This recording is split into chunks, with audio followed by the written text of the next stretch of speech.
Welcome back. We are going to start new section Kubernetes, and in this section we will understand what is Kubernetes, how Kubernetes works, Kubernetes architecture and many more features, and along with we are going to also understand how to run production grade application with Kubernetes. But before that we need to understand why do we need Kubernetes. So Kubernetes is a tool that manages containers. So in previous section, we have understood Docker container. Now we need to understand why Docker container is itself not enough to run a production ready application. So we need another tool. So industry were facing some real time problem running these containers. So let's understand what are problem with the containers. So first problem with the containers are they are single host, and here especially we are talking about Docker container. So if you have noticed in the previous section, all the time when I was doing any demo, then I used to launch a virtual machine in Azure, and there I was creating a containers, right? So my Docker engine that is configured and installed on the single virtual machine, right? So containers are tied to single host. So now if XYZ region, if this virtual machine goes down, what does it mean? My application will go down because all container will dead because they are sitting within this virtual machine, right? Now another problem we have also understood and have mentioned in the previous section. So on the virtual machine, when we install Docker, so heart of Docker is Docker daemon, Docker day, right? And that is also called Docker engine. Now Docker engine sitting on this single virtual machine, correct? So if Docker engine goes down, means again all these container will be dead, correct? So now imagine how could we run a production ready application with a Docker when Docker is single host. This is running on the single host, right? So whether if Docker engine is going to dead or this virtual machine is dead, entire application, your production ready application is down and your customer will be not able to access this application. So that is one of the biggest problem with the Docker container. Now next is Docker container don't have self-healing.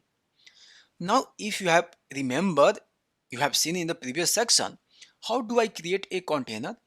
To create a container, I need to write a Docker container specification. Then with that, I used to create the image. Now using this image, we can go ahead and create containers and maybe multiple containers, right? What I do, I used to run a command docker run and then running the container. Now see if this container, one of the container goes down, then it won't come back itself. So again, I need to identify if this container is down or any container is dead or crashed. I have to go again run the same command docker run, then I need to pass the image and the docker name, right? So there is no self-healing capability within the docker containers. So this is very simple example. Now imagine you are running a production ready application where we have hundreds of containers, right?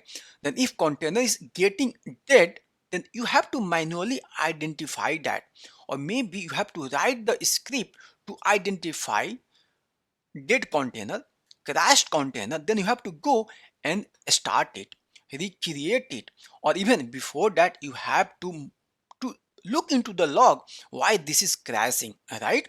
So this is the real problem. As this is not self-healing, we don't have enough details, we cannot monitor, we cannot run production ready application with the Docker container. Now another bigger problem is it don't have horizontal scaling, or we can say auto scaling. And we know when we are running a application, then we will have the different traffic on different days, different times, or maybe on some festive season. So these container need to auto scale. And the in whole previous section you haven't seen ever, we have discussed about how do we scale this container, because there is no way to scale these containers. If you need to scale, then you have to go and manually create multiple containers, and this is not the way we can run a real-time production ready application. So again, auto scaling is not present by default within the Docker container. Now, other than that, there are other problems as well. Let's look couple of them. One of them is service discovery. Now, you have seen in the previous section when we were running our book review application, then imagine if we have two front-end container and we have three back-end container. And if XYZ reason one of the backend container goes down, then new container come, then there is no way our front-end container able to discover if new container is back, how to go and start sending traffic to them. Other than that, there is no load balancing. When we are running multiple front-end container, then this load need to be balanced, right? So again, we haven't seen, we don't have such a solution. There is no load balancer capability, feature, and any tool that inbuilt with the Docker or Docker provides that help us in the load balancing. So these are some real-time problem that's didn't make us to run our production ready application with the Docker container. Other than that, there's no production deployment and rollback mechanism. So everything you have to do manually. If you need to create the 10 container or maybe one container, manually go and create it. We don't have very standard of doing the deployment. Maybe you can say, yes, we have Docker Compose, right? But yeah, Docker Compose is just combining 10-15 commands that what we need to run a single application. But this is just to start your containers, right? Run your containers. This is not about the deployment. When we are talking about production deployment, then it's good goes more than that. We need the way to do rolling update, rolling back from the production deployment. If something is getting wrong, how to roll back to the previous stable version. Or if we are running, let's say, three containers, how do we do rolling update of these containers without breaking any features or not giving bad impression experience to our customer? This is something we do with the rolling update, blue green deployment, and we haven't seen this kind of features available in the Docker. And yes, this is not available, and list go and go on. Now if you are coming from the virtual machine background, or you have seen in the AWS section, Azure section, we have many more features when we need to run our application on the virtual machine, and this is called enterprise grade feature. So Docker has lack of enterprise grade feature, so that's all create a issues and is don't give confidence to developers or anyone run a application in a Docker container.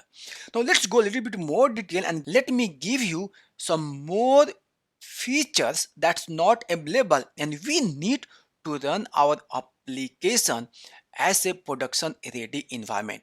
So one of them is the high availability. When we talk about the high availability, it's not just about the container. This is also about the node. So we understood the containers is Docker container is single host. But now, as I said, if one node goes down, there's no way to fall back on the another node, right? So we don't have high availability capability.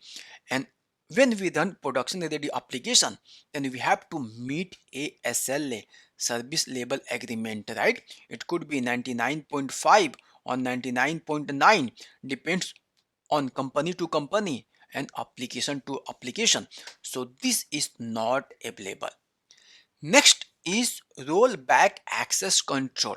So when we run our production ready application, then we want to make sure right people has right access of our production environment. Maybe developers can deploy, but only admin can delete the production containers. And Docker itself don't give any access control. Next is secret management. When we are deploying our application, we have our application password, APIs keys. So this need to be injected and stored securely somewhere. So we don't have any mechanism.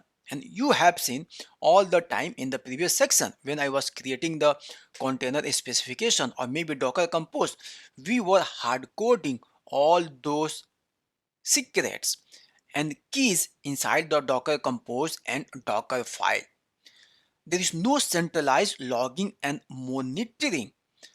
We cannot view logs of our container. Of course, you can go and do Docker logs and see the container logs, but this is not a scalable solution. When you are running hundreds of the container, then we need centralized tool from where we can look into the logs and metrics of the container.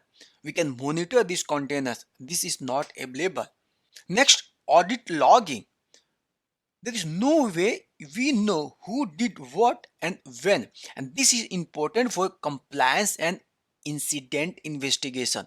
If you work for any regulated organization, banking sector, any industrial sector, then they have compliance to know and store the audit logs for the 10 years because of compliance. If you work in the payment industry, so all those logs need to be stored. So there's no way to get the audit log and store these audit log. Other than that, resource quota and limitations. So there's no way to prevent if one container eating more CPU and memory, and this basically starts memory leaking issues. And then if one container start eating more memory, more CPU, then it's going to eat the whole capacity of your virtual machine, and your other hundreds VM, maybe 10 VMs going to be dead. And other than that, there are namespace for multi-tenancy, health check, configuration management. So all these are enterprise grade feature that we need to run the application. And all these are missing in the Docker container. Because of that, no people were running production ready application in a Docker. So now we understood what are the problem with the Docker container. But let me tell you one fact. Container don't start with the Docker. The idea of container evolved decade ago. Well, now you know what are the different limitations with the Docker container. But let me tell you one surprising fact. Containers don't start with Docker. The idea has been evolving from a decade. So here you know and we understood Docker creates the container, but this is literally not new, and this has been in the industry from the decade. So in next session I'm going to talk about and we are going to look into history of containers. That's pretty much for this session. Thank you so much. See you in the next session.